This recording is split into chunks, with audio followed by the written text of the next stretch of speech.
Hello, everyone, and welcome to another live DABCC webinar. We are excited to have AppDNA on the show. As always, these guys are one of my favorite partners out there. It just makes an amazing product, and I hope you guys are able to. I hope you guys enjoy this. As always, please ask questions throughout the webinar, and I'll get to those. Let's just dive straight into it. So our presenter for today is Ann Maya from AppDNA, the maker of Aptitude. So I'll let Ann, can you just sort of real quick introduce yourself and what you do over at AppDNA before we get started with the actual event? Sure, thanks, Doug. My name is Ann Maya. As Doug just said, I'm the product manager for Aptitude at AppDNA. Aptitude is a product we're all very proud of. What I do is I own the product from a company perspective. So all the feature requests, all the things that we'd like to add on our roadmap, the growth of the product, I'm managing all of that within our company. Very cool, very cool. So let's have at it. It's all yours, Ann, and I'll sit back and enjoy the webinar also, and then manage all the questions. So, guys, again, if you have any questions, please ask them as we go through this. Ann, it's all yours. Whoa. Okay, so the title of this particular webinar is called Application v.Next. Now, this is something that doesn't really exist. The whole concept of Application v.Next is where are applications going? So taking it from a traditional application executable from back in the day to what's the future of applications.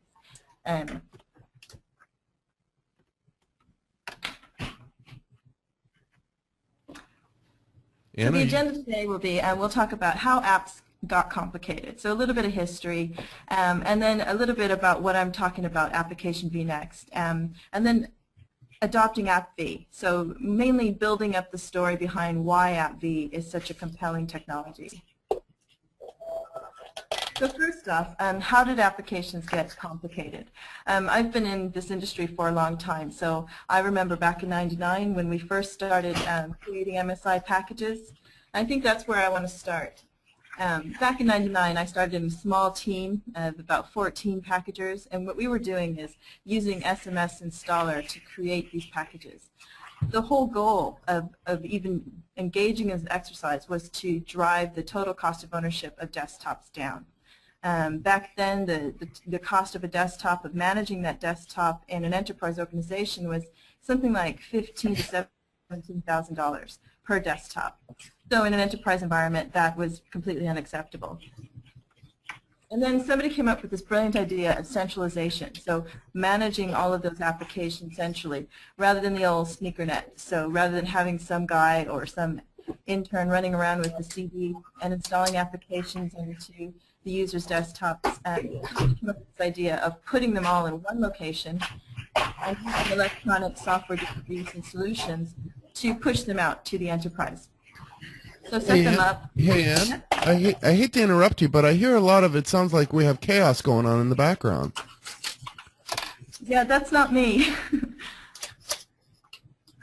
I can hear it too, though. Yeah, where's that coming from? It's gone now. It's gone. Okay, great. Okay, sorry guys. Whoa, it's back. Whoever's doing that, stop it. So, okay, and it's yours again. Okay, thanks. So as I was saying, the ESD solutions were a way of reducing the total cost of ownership to desktop. So you didn't need that sneaker net. You didn't need that kid with the CD to run around and install applications. And then, obviously when things went wrong, the users would call to help desk and somebody would have to come with that CD again to try to fix it. Or worst case scenario, they'd just wipe down the whole PC and have to rebuild it again. So all of that was adding to loss of dollars. And for a user, that meant loss of productivity as well. Part of the enabler for this solution was to standardize those applications, so make all of those apps so they could be pushed out from that solution, the ESD, like an SMS or Altiris or Radia, to standardize them so they could be a common install and make it easier for help desk to troubleshoot problems. Also, people were starting to reuse desktops, so have multiple users on the same desktop, and this was a cost-saving mechanism as well. But to do that, you had to create those apps so they installed, and I put this quote-unquote per machine. And that means you install once for the machine and it repairs or corrects itself for every user. And I think anyone who has dealt with MSI or Windows Installer technology knows what this is about. It's about creating, and actually this is, I'm not sure how many people know, but MSI or Windows Installer was created by the Office team within Microsoft to make it easier to distribute the Office software, make it easier to set up for new organizations. So this kind of concept was used for all applications, and that's where standardization started and made it a lot easier for apps to be installed. The problem there was that those applications and the creation of them wasn't easy at all. You needed a lot of specialized skills. So the whole concept of packaging or application packagers came from that. And that's where I started out in IT, in that sort of environment. And it was fantastic because nobody really knew this stuff in the beginning when we were dealing with SMS Installer. And tools like Wise and Install Shield suddenly sprang up to help you create those MSI packages. And then around the same time, there was this drive towards terminal servers or Citrix environments. And this is to make sure that applications could be available for multiple users from one server. And they had their own problems as well. The total cost of ownership for servers could be quite high too, due to some of the same problems that we had on the desktop. And a lot of those problems were caused by application conflicts. So conflicts between applications, meaning one application seemed to break another one, so they couldn't live on the same server. And then it sort of built up this concept of siloing. And siloing meant that you had to support more application or more servers within your environment. And that added to costs and it added to maintenance as well. So one of the things that people were trying to do is better utilize those servers so that a lot of the servers, because of the siloing, they were only using up to 10% of that server capacity, and that was a lot of waste. So then what you end up with is an environment that had servers and desktops and potentially some kiosk desktops as well, where people could, if they're flying in or visiting an office, that they could have access to their email by going onto these machines that were set up as independent kind of kiosk machines. And then multiple technology support as well. So as new platforms came on board, new operating systems, I remember the move from NT to 2000, and then 2000 to XP, and then XP to maybe even Lockdown XP. So all of those migrations meant that you could have multiple platforms in your environment, multiple server platforms as well. So you may have to manage up to 15 builds in your environment if you're an enterprise. And even small companies, as they're moving from one OS to another, may actually need to support multiple platforms. All of this means cost. And it also means that you have to do a lot of iterative testing. So for those standardized applications, they had to be tested across all those platforms. And you can see now things are getting more complicated. Throw in new technologies like virtualization, and suddenly it gets even more complicated. And now what we're seeing as well is web applications and VDI. So things are just getting more and more complicated. And that's where I'm talking about. Where are we going now? So now suddenly environments have changed. People are no longer, there's no multiple users for one machine. What's happening is people want more flexibility. They want to be able to work from home. And actually organizations want you to be able to work from home as well and work from different free seating or hoteling models. User-centric computing is becoming more and more popular now as people want to work from their iPad or and bring your own device. So, you know, bring whatever device you use to work from and still be able to have the same user experience. So there's this shift from what we had before, and that was the per machine model, to now the per user model. So the user is now the center. You're not pushing out from a common source and forcing it onto users, which is what the environment is now, is users want to be able to pull what they need and have access to what they need and have that same experience, whether they're in California or in Florida or Chicago or London. So if you have somebody logging into their machine in Canary Wharf, they want to go to their office in Wall Street, they should be able to have that same experience, and they shouldn't have any hit performance-wise. And interestingly enough, even though MSIs did solve a lot of problems, they solved the problems with resiliency. So if an application broke, the old MSIs could repair themselves, and that was fantastic. But the knock-on effect was that login times were longer. So if you had a kiosk machine, you could take, and this is a real experience that I had, you could take up to 20 minutes waiting for that machine to load before you could even have access to the desktop. If you're an MD and that happens, well, that becomes a big problem, and then it has to be fixed. So how is it fixed? It's fixed by creating applications that are more flexible. So now we're moving towards this world of everyone wants to go cloud or VDI.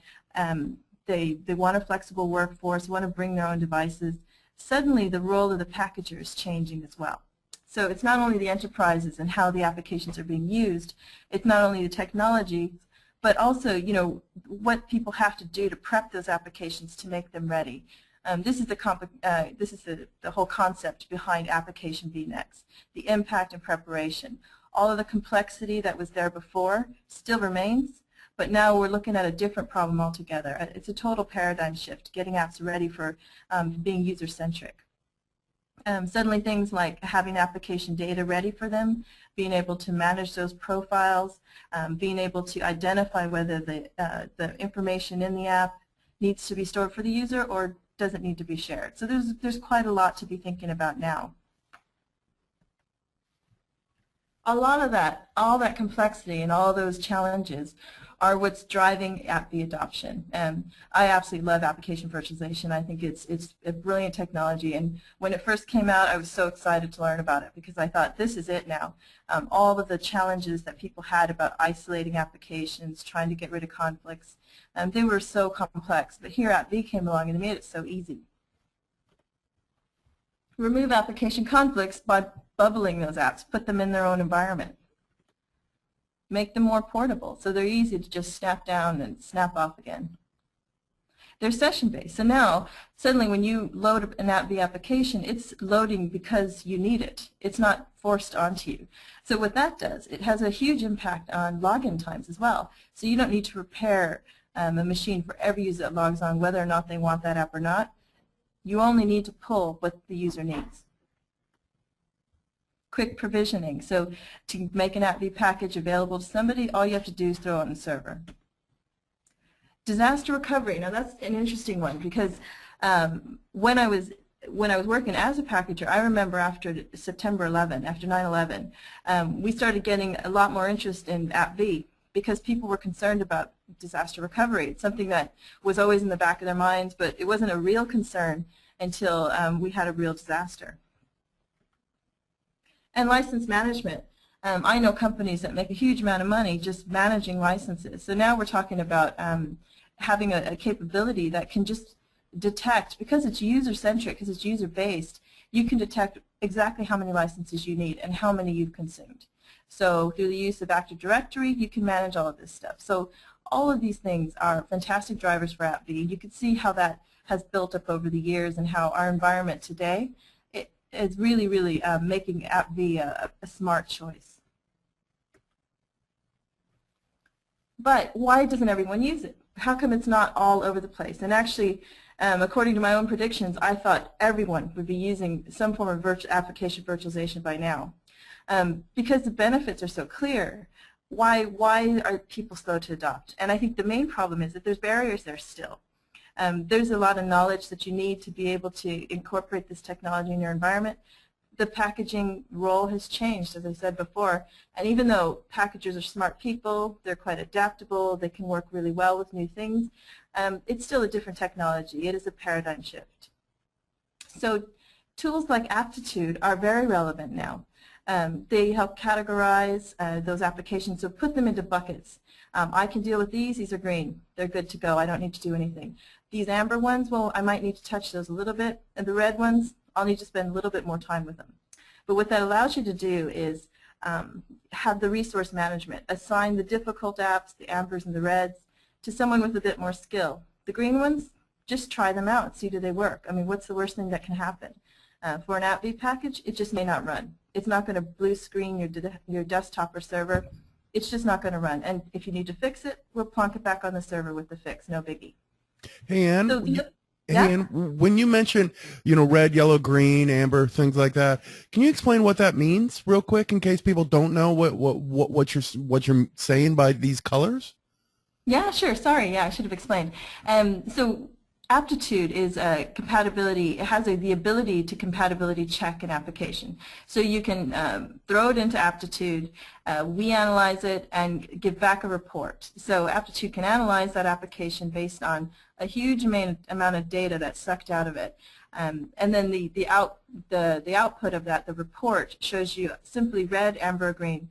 Green meaning that application is fine. It should be ready to go, and you can just test it in UAT. It should be fine. Amber meaning you may need some additional testing, or we've identified some minor issues that need tweaking. So then you just need to make those changes. And Aptitude will provide a detailed report on exactly what changes, what actions, as we call them, you need to perform to make that amber application green. And then red means either it's got serious problems, or it'll take a bit more detailed discovery or testing to fix that application. And we again provide, where we know the fix, we can provide that fix as well. Perfect. Thank you, Ann. And then the guys out there listening, guys and gals, this is a follow-up or a second webinar we're doing with the folks at AppDNA, really based on the amazing results and the feedback we received from the first one.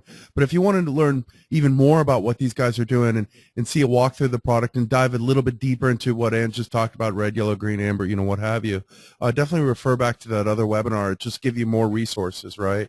And within the show notes of when we post this, and also when we send out the follow-up email for it, we'll include the link to that too. So it'll just give you more resources to learn more about what these guys are doing in an easy to digest platform, I guess, or webinar.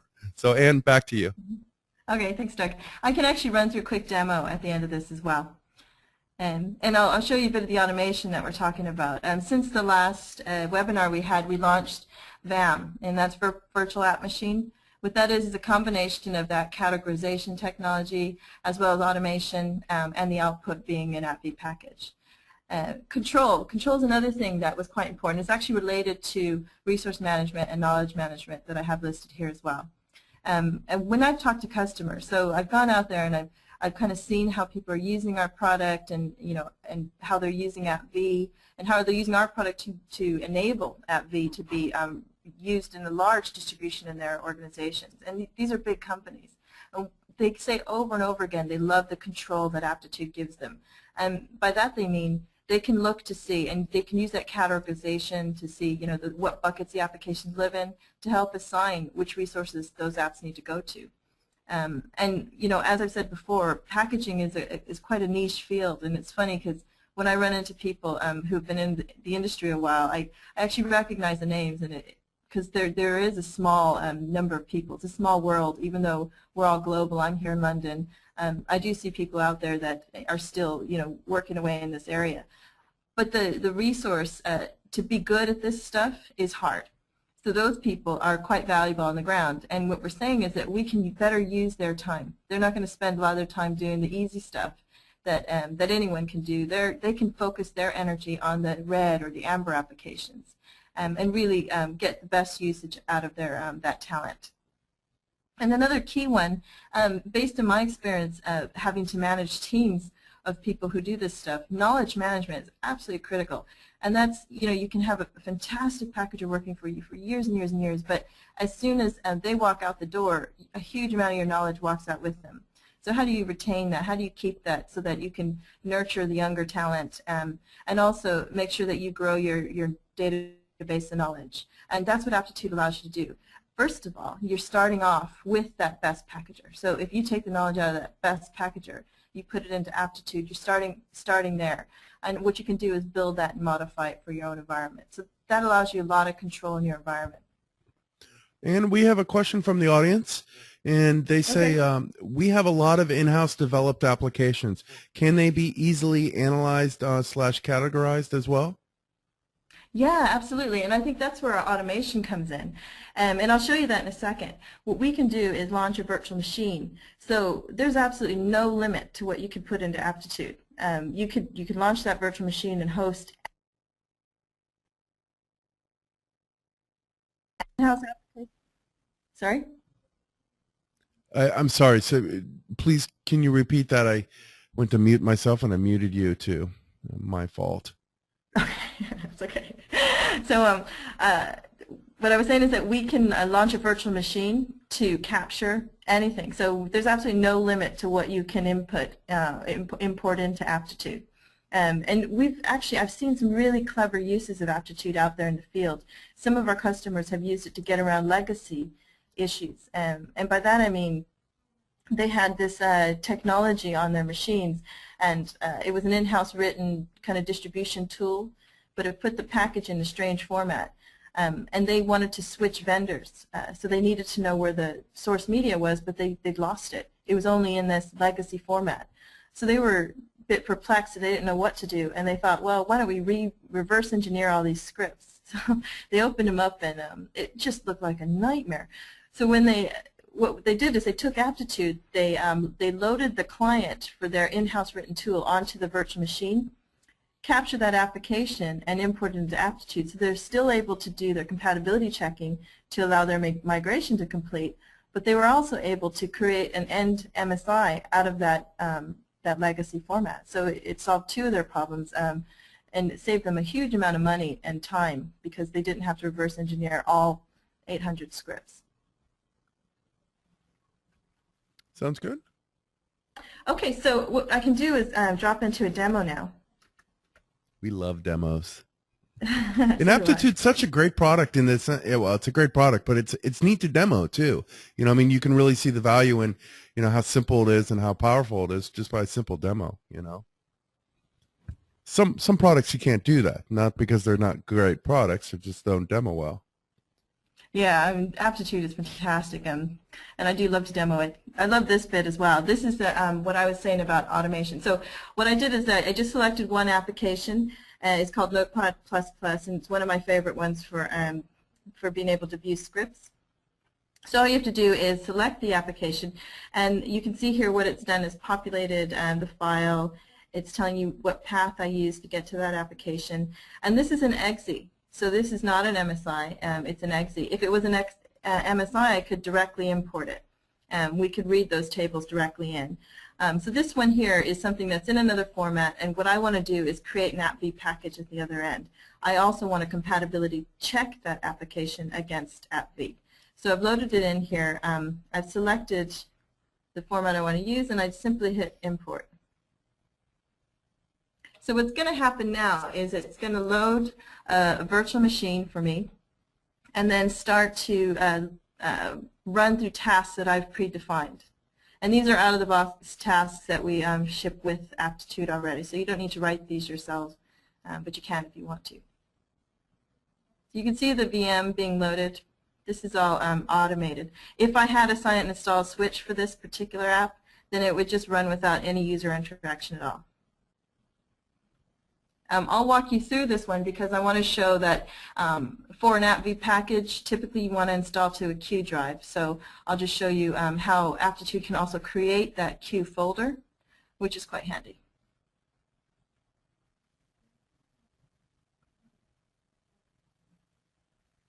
If you have any questions at all, please give me a shout. I love talking about this stuff.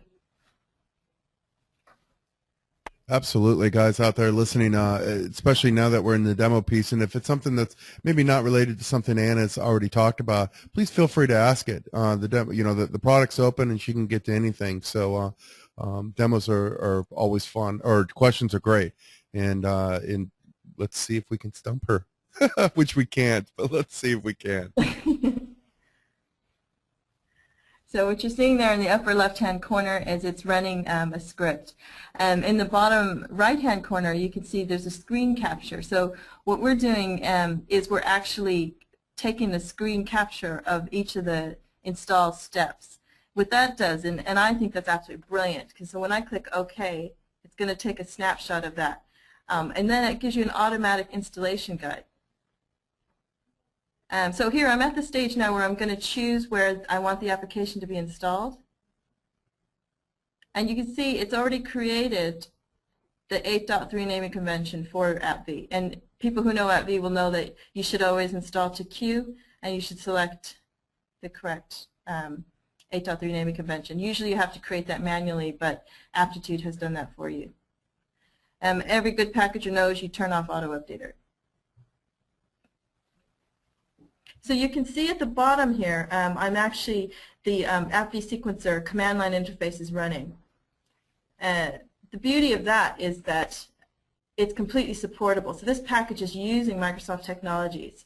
It's not anything that Aptitude's written. All we're doing is hosting a Microsoft solution within this virtual machine.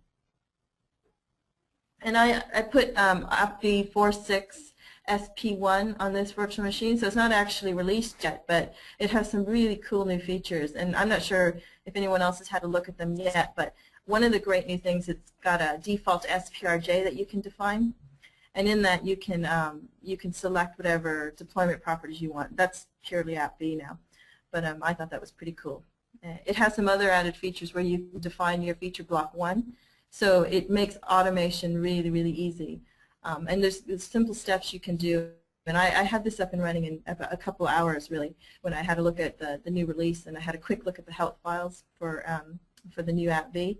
So fantastic stuff there. I'm really looking forward to trying some more stuff out there. But anyone who has, give me a shout. It's not my day job, but I love to do it in my free time. Have a bit of a look at the new features of AppV. Cool, I love it. In my spare time, I like to work on my work. So that's what you call commitment. We have a couple more questions. You ready for them? Yeah, sure. Okay. So somebody writes, I can see on the right side of Aptitude Console that you can import web applications. Can this be used to help with IE9 testing? And you guys just released something about that, so you can talk a bit about that. Yeah, no, that's a great question. The web application capture is one of our newer features, and it's improving by the day. But fantastic capability of doing a directed spider or an unattended spider for applications. And we collect information from both perspectives. So as you know, a web application is different from a desktop application. So again, we're talking a bit of a paradigm shift. What is a web application and what comprises it? So our approach is there are bits of that web application that are hosted on the server. What you actually see in the browser is how that's being interpreted through HTTP. So we collect both sides. We collect the source files from the back server. If you have them available, we can pull those in.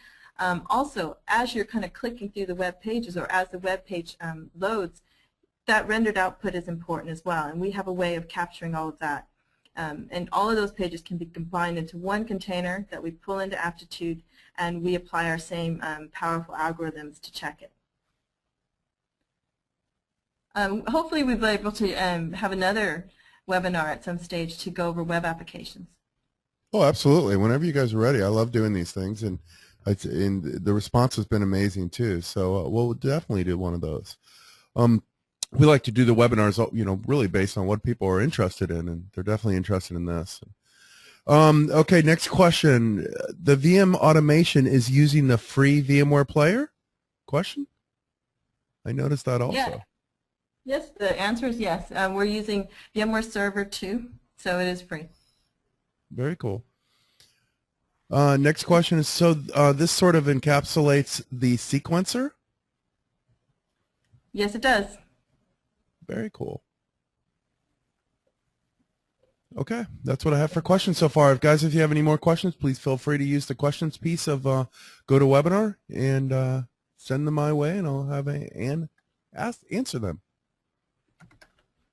So what I'm doing now is analyzing that application. That application completed, and what I'll show you here is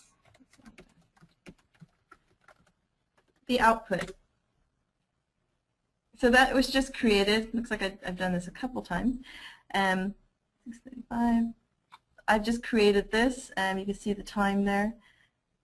And this is the output. So what's been generated is we created a very simple MSI, and that's what's now being analyzed within Aptitude. So when that automated sequence finished, Aptitude pulled in that MSI package that it created, and it's now analyzing that MSI to see if it's suitable for virtualization.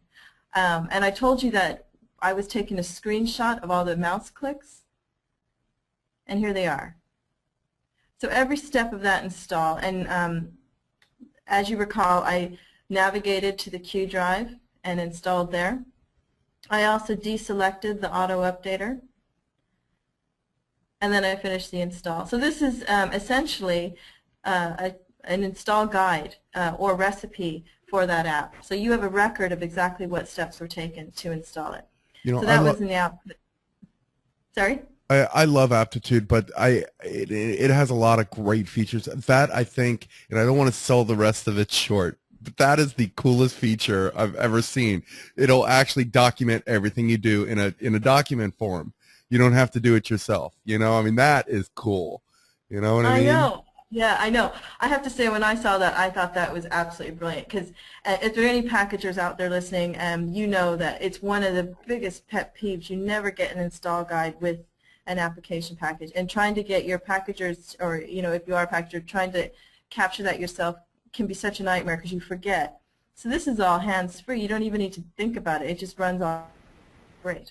Yeah, no, that's just amazing. Like I said, I don't want to downplay any of the, because that's just really a minute detail and or feature that you have, right? But darn, that thing is powerful. That is awesome. Yeah.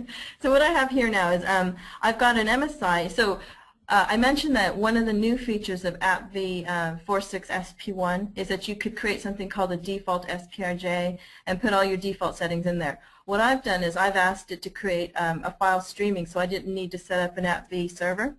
And that means it creates a local standalone AppV package. I also selected the option to generate an MSI for that AppV package. And this is purely AppV stuff now. And what that does is it creates an MSI that will install and pre-cache your MSI package so that it should be able to launch just like a normal application. So let me look here. You can see in my directory, oh, I have Notepad++ already. Let me go and uninstall Notepad++.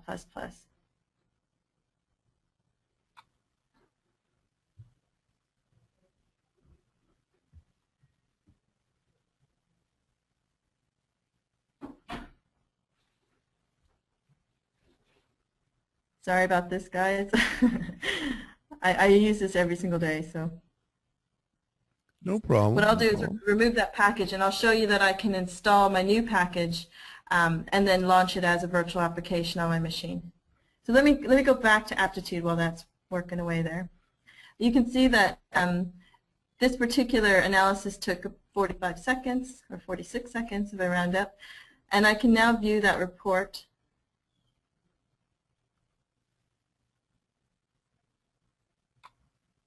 We also report on which rules were run, or how many rules were run, and whether they succeeded or not. You can see for Notepad++, it's a standard RAG and our customized RAG. So you can customize those RAG settings, but you can see it's green, so that means it's good to go. It should be fine. And as you can see from the legend, it's likely to work as is. That's cool. That's cool. So I'm uninstalled now, and let me install this MSI for this AppV package.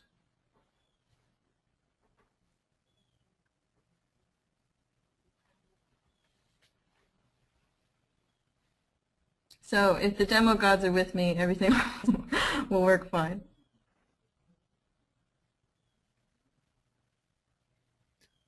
The demo gods. Yeah, they don't tend to like me most of the time. So I've just installed that AppV package, and so I should see Notepad++. There it is. You can see it's launching there. So there's Notepad++ launching in AppV, and that was created straight out of Aptitude, and I knew it was going to work because Aptitude told me it was going to work. Oh, that's some confidence. Sometimes what you will get is green rules anyway, but this hasn't actually triggered any green rules. What that means are we have rules that are green, and they trigger anyway. It just means that you can modify those rules if you think they may be an issue in your environment. So as I know very, very well from working in lots of customer environments, is that every customer's environment is different. So what you do need to do occasionally is modify rules to fit that customer's environment. But the beauty of Aptitude is it's completely flexible and it's completely configurable. And as you can see from the virtual machine technology, absolutely extensible. You can do nearly anything in that virtual machine. And what I've done today is AppV, so it makes it so easy. And I remember the first days of SoftGrid. And if someone would have told me I'd get to the day now where you can just automate it and not even think about it, I never would have believed it because it was quite complicated in the beginning. But absolutely fantastic. So AppV, when it's easy, it's really easy. And you can see there, if you can get 30% or 40% of your state done straight away, take those green ones and just go straight into testing as I did there and see that that application actually works, and you can open a script if you want to and see it works absolutely fine. I'll actually open one just to show you.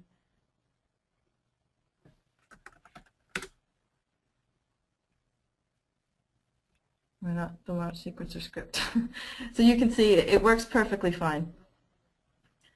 And then, you can see how easy AppV is to implement and integrate into any environment with the right tooling. And I think one of the bylines for this this particular webinar was, is application packaging commoditized? Now, I would never ever say that because I have such respect for people who do packaging, and that is not true at all. I think what's happening is packaging tools are becoming commoditized. So if you have an EA agreement with Microsoft, the sequencer is free.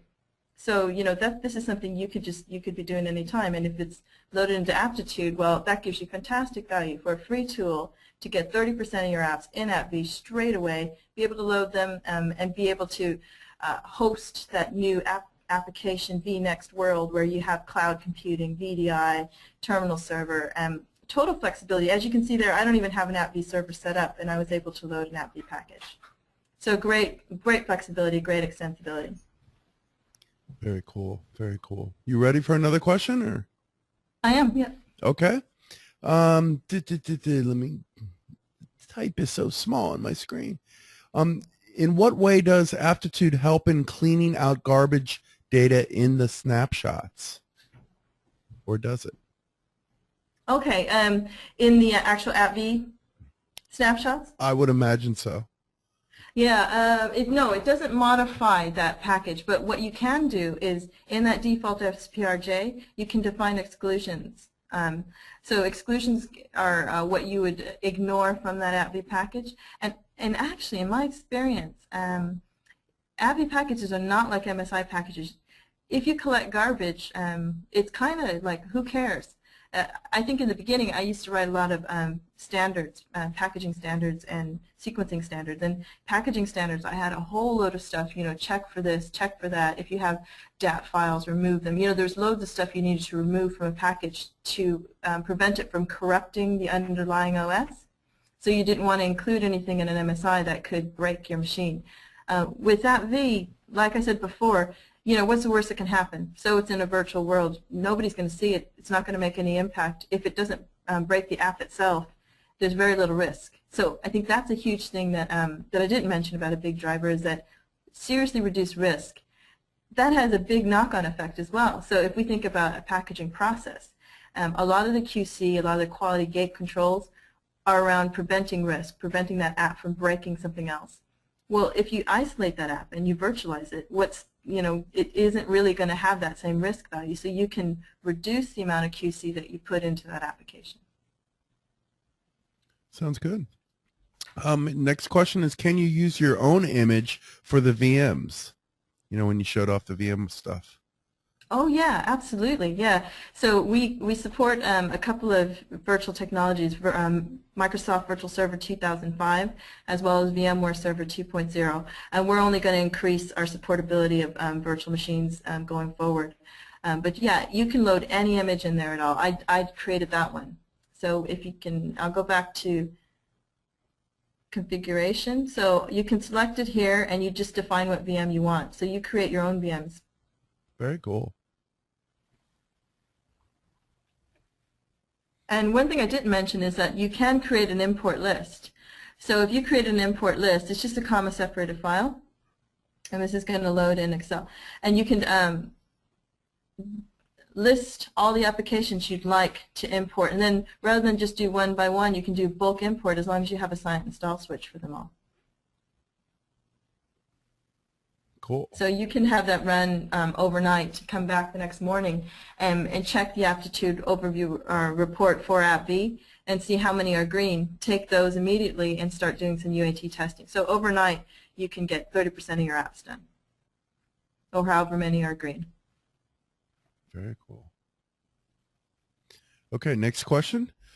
Is version control, check-in, check-out, etc., integrated into this product? Version control for the AppV packages? I don't know the answer to that. Let's assume yes and no. Okay. Yeah, no, version control is not implemented in the AppV package. So what we do is we create an output folder. So there's my output folder, but as you can see, it's date stamped. So if there's another one run for the same exe, which looks like I did earlier today, I was testing this demo. So if you have them created, they're date stamped, so you'll have different folders for each of them. Cool. And here's an AppV package I did for BBC Ticker, and that was originally an MSI package. So there's no limitation. You can take any sort of input and create an AppV package out of it. Cool, cool. Next question. We're deploying AppV apps to Windows Server 2008 R2 with XenApp 6. XenApp 6 on dash. I can see the remediation report covers XenApp hosted /TS and 2008. But will it report on compatibility for 2008 R2 with XenApp 6? Absolutely, yeah. Yeah, absolutely. One of the things we have is the overview summary, and that can show you across all the technologies, and I'll show you that here now. But we do offer, and there's more than what I have enabled here. I've only enabled a few modules.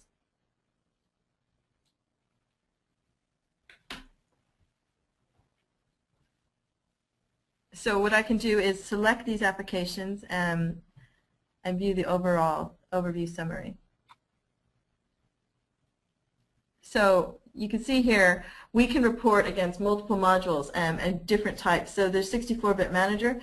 So for XenApp hosted terminal server, if it's 64-bit machine, you'd want to, or if it's across all those, you'd want to check against 64-bit, XenApp hosted. We also have XenApp streamed that we're checking for, Server 2008, SP2 and R2.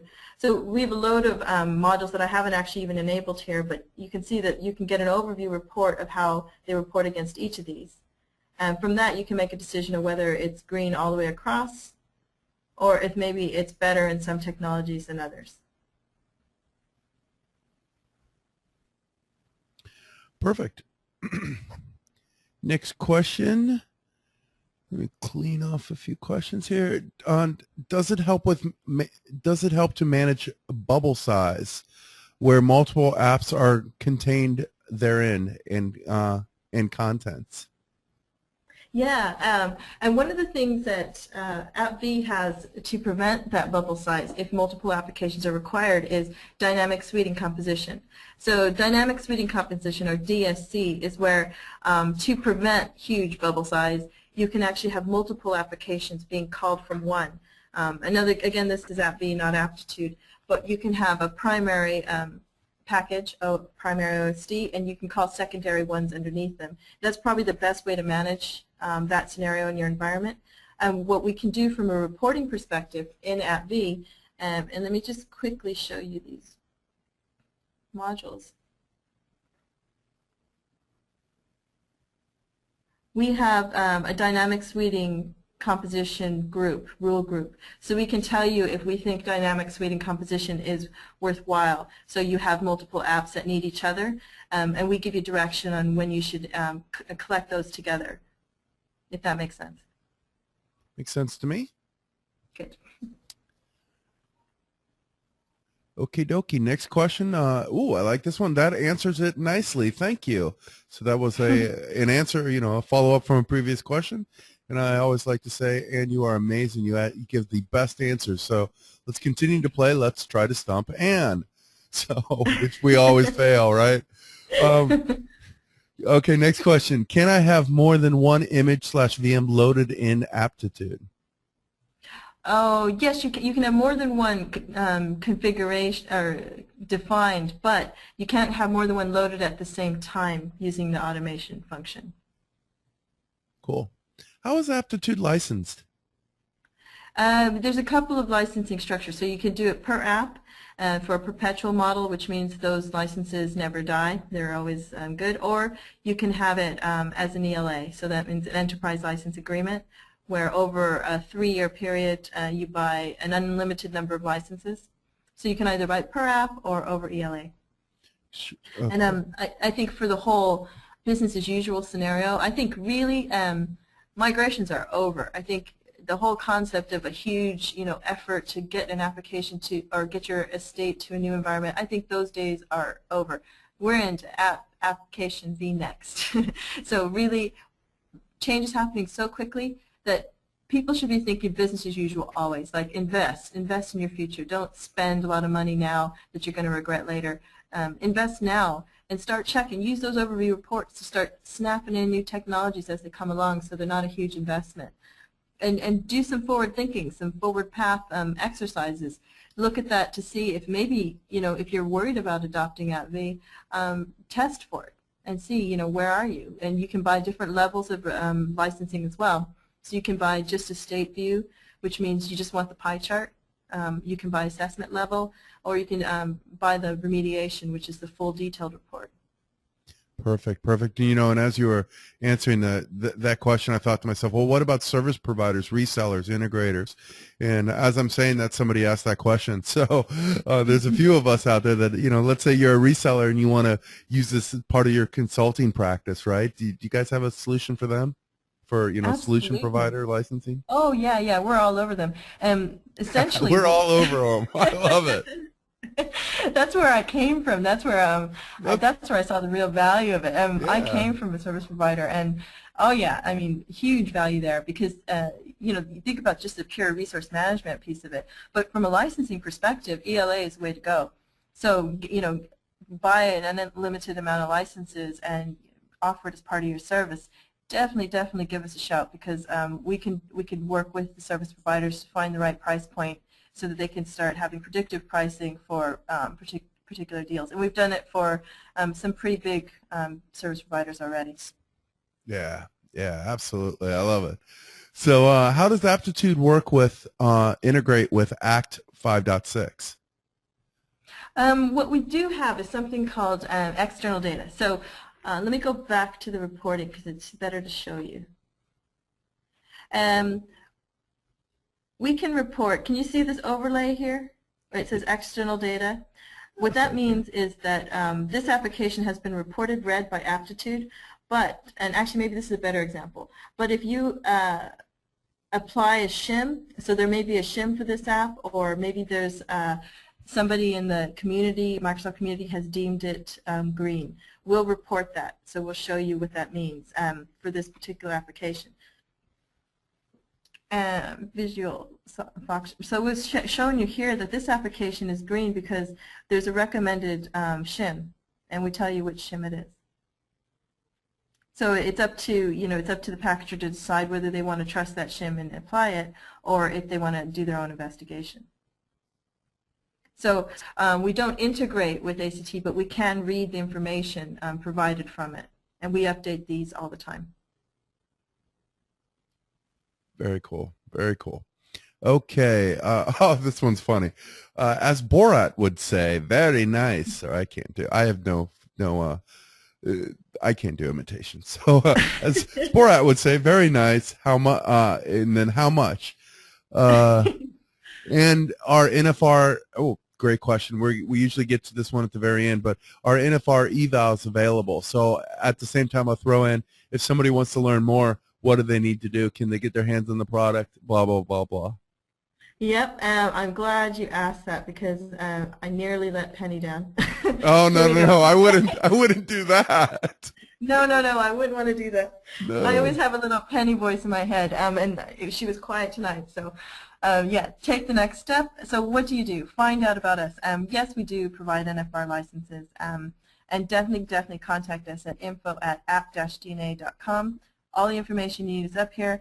I'm going to be at MMS, so definitely, if you're going to be at MMS in Vegas, drop by our booth. We're going to be there in big style, and we're going to make a huge announcement at MMS actually. So it'd be great to see you and talk to you. Absolutely, absolutely. You know, I've been wanting to attend MMS. I guess I can't say it. That's why I'm never there. But for 5 years now, and for 5 years, I've had something that come up that prevents me from going. So I really want to attend that darn conference, but I can never go. Anyway, we have a Yeah, few more. you know, Go ahead. so I was jinxed. I was jinxed from MMS as well. I mean, the first time I got trumped by a sales guy, and that Oh, was your. I know, I know. That was years ago, and this last time it was the ash cloud. oh, that darn ash cloud. I actually have a friend that was stuck over in, I think, France for 4 weeks. I guess you can be stuck in worse places, right? But especially when your company's paying for it. but Exactly. but he had a couple kids. He wanted to come home. So okay, so we asked does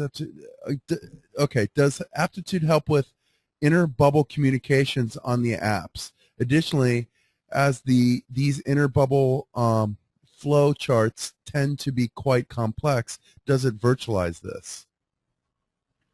Inner bubble flowchart. I'm not sure what that means. Yeah, let me He'll read have it to. again. Let me read it again. So, does aptitude help with inner bubble communications of the apps? Additionally, as these inner bubbles float, as these inner bubble flow charts tend to be quite complex, does it virtualize this?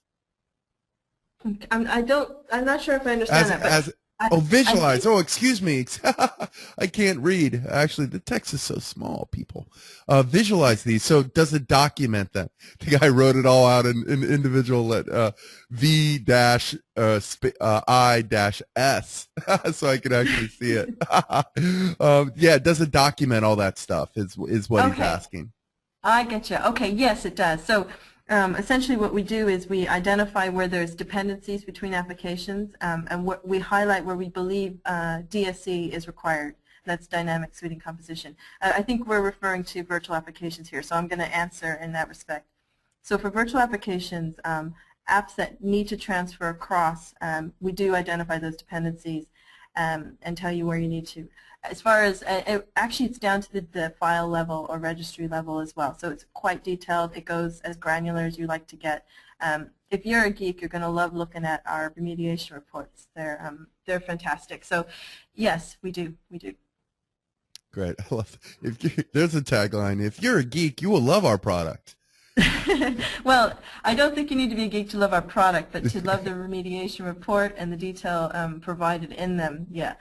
We provide, and that's the other beauty of our reporting. We provide layers, and as you dig into those layers, it gets more technical. So we give you the pie chart and say, look, this is where you are today. Here are the main issues you have. If you want to know more, click here. So, Perfect. Okay, so let's see if I can squint my way through this next question. How about service providers that? Okay, let me get closer. How about the service providers that that may wish to use this tool to implement a contract with a client, but where the client does not wish to purchase the software? So the owner would be the service provider, right? Yes, absolutely, and we do have service providers to do that. So what they do is they buy the licenses themselves, and then they work the cost of the license into the service. So there's a trade-off there as well, in that you will save in resource, time, and money.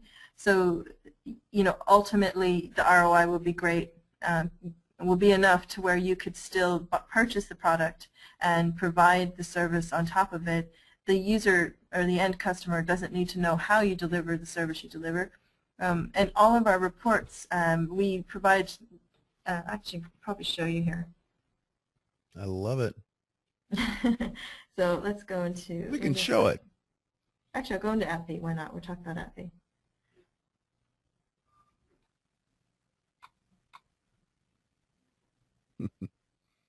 Visualize, not virtualize. So actually, let me go to assessment level for applications here. You can output PDF format, and this PDF format works off, it provides all the information you need about that particular. So we're giving you information about the type of issues you get with AppV. DCOM, COMPLES, anything you could possibly want to know. It's actually giving you your report data. So everything in your state that you've analyzed is reported here. And as I said, we showed lots of different layers of reporting. So this would be the more business side of it. We're telling you the percentages of green, amber, and red in your environment. And see this cover here. We can put your logo on it. So if you are a service provider, we can let you customize this however you like. We ask that you keep an AppDNA logo somewhere on it.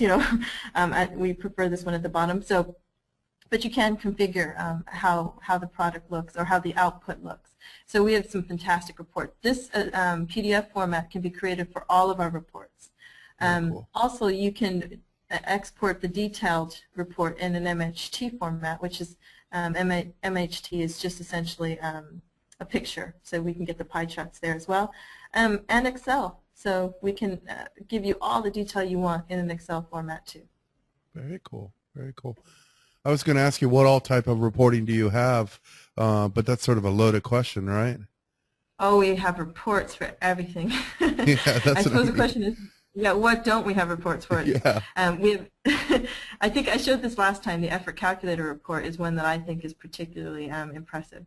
And this can be exported into a Word format. So we can calculate the effort it'll take and the time it'll take to migrate all of the applications you've chosen into whatever technology you choose. So like you can choose any one of these, AppV or whatever. Go through all of these. The results are configurable. And again, you can put your own logo on the report that comes out the other end. And it looks pretty impressive. Very cool. Okay, back to questions. And then we're right at the top of the hour, guys. So as always, we want to respect your time if you've slated only an hour for this webinar. But we will continue and answer your questions as long as you guys have them, or until Ann tells me she needs to leave. So, but I'm going to stick around until they're all done. So on that note, it is again the top of the hour. For more information, Ann, can you flip back to that that last slide just real quick? You can definitely visit their website, app-dna.com, for more information, info@app-dna.com.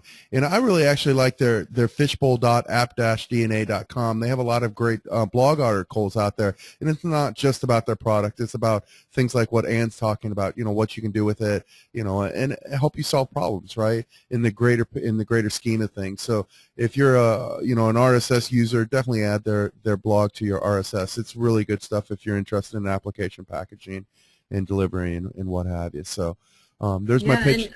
Go. Yeah, thanks. And I was just going to say, on the Fishbowl now, there's a fantastic blog on web applications. So definitely have a look at that. It's really good information. Yeah, it really is. I really like reading what you guys put up there. So it's one of the few.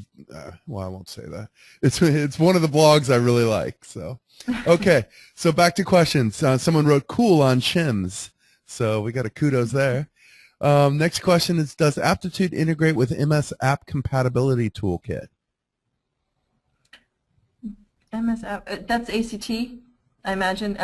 Yeah, that's where that external information is coming from. We don't read the output of ACT, though. So if you're doing kind of troubleshooting in ACT, no, I think what we're after is preventing all that manual testing. So if you use Aptitude, you don't really need to use those tools. You can use it to be complementary. So like, let's say you want to collect inventory from ACT, you can do so. As well, once you get to the green or the amber or red applications, yeah, you can definitely use ACT tools, are fantastic for troubleshooting and stuff. But typically, we already identify the issues in the reports. We do read the external data, what I showed you before in the shimming information and the list of approved applications from the community. Cool. And I love this question. Will this webinar be recorded? And when will it be available? Yes, it's definitely being recorded, unless it blows up at the very end, which always scares me to no end. So it's as we go through these things, I fear that it's going to blow up. But barring any troubles, we will have the recording posted ASAP. I'm thinking to myself, I should maybe get it done tonight. but it actually takes a little bit of time because we export a bunch of different formats and add a header and a footer to it. So if not tonight, within the next couple days. So I want it done tomorrow. Tomorrow's Friday, so we're going to really try to get that out to you guys. And, of course, we'll send an email to you, but always stay tuned to www.dabcc.com, my website, and we'll get that stuff posted. And, of course, we pick up on and cover a lot of what AppDNA is doing, so stay tuned to dabcc.com for all that stuff, too. So it's a great place to keep up to speed with tons of things. There's my pitch for what I do. Wow, shameless. Okay, so next question. Sometimes it's tough to read because people have typos. Now, I'm the king of typos, so I can't complain. That reporting is great for consulting, he writes, and absolutely it is. Is there, and that's one of the things I really love about you guys. When I'm no longer a consultant per se. I don't go out and do consulting on a regular basis. Like, I'm not a consultant. But looking back on my days as a consultant, gosh, I tell you guys this every single time I talk to you, what I wouldn't have done to have this product. I mean, it would have just saved so much time. It was incredible, and provide me the reports that we had to do manually. And we didn't even do close to what you guys give us. I mean, it's just oh my, I'll take words. That because I was a consultant for years and years, and yeah, this was stuff I was always trying to get. And I spent ages, that effort calculator, I'm always going on about it because I tried to write one myself, and I was in Excel, in an Excel nightmare for a while, but no, it's fantastic to have that at your fingertips and to be able to generate it in 2 minutes. I always found it quite useful. Oh, amazing. Next question, is there any plans to have security vulnerability scanning of applications? That's cool. Ooh. Yeah, that's a good one. You stumped me. Yeah, we did it. We did it. Okay, show's over. Yeah, no, that is something we're definitely working on. Good question, excellent question. I am writing that one down. We are planning to do that. Cool. So we'll hold you to that. They're planning to do that in Q1. Q1. Well, hold on there. 2 weeks left, I think, at Q1. Okay, Q1, but 2000 something. Okay, can patches for an app be incorporated into an existing app? Would that require another import license? Yeah, so if the application change is more than 10%, it will consume a new license. But again, it depends on your licensing model, whether you care or not. If it's ELA, you have unlimited licenses, so it's not going to be have an impact.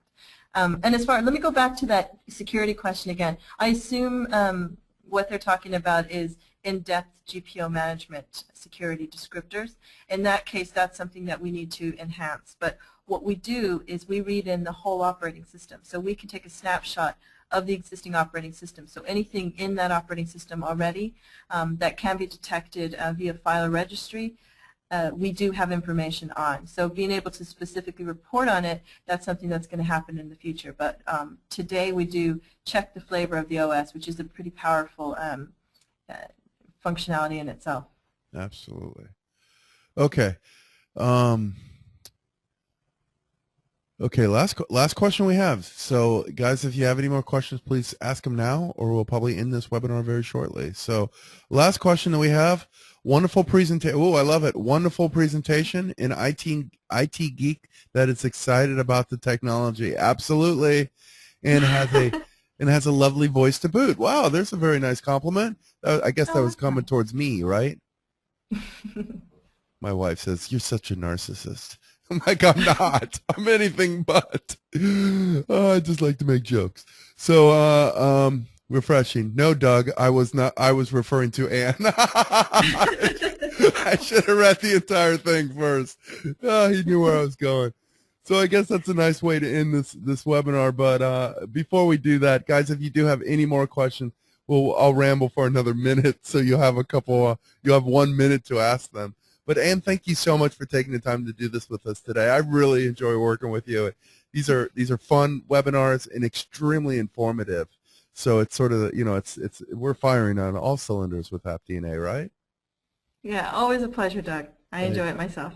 Thank you so much. Thank you so much. And again, guys, we have no more questions, so we're going to go ahead and call this a webinar. But we did record it, so if you missed maybe the beginning of it, or if you liked it and want to share it with some colleagues, or maybe even customers, right, or friends, or relatives, please stay tuned, and we'll get that posted. So please send it to your mother-in-law. That would be a great one, right?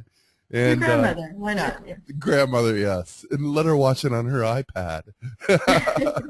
So on that note, definitely check out app-dna.com for more information. Stay tuned to dabcc.com, and we'll get this thing posted. And of course, fishbowl.app-dna.com. I think you guys will really like that one, because they write some really great articles. So, and again, it's not just all marketing stuff; it's really technical goodness, as I like to say. So again, Ann, thank you so much. And before we call this, we have to, as always, give a big shout out to our friend Penny, right, Ann?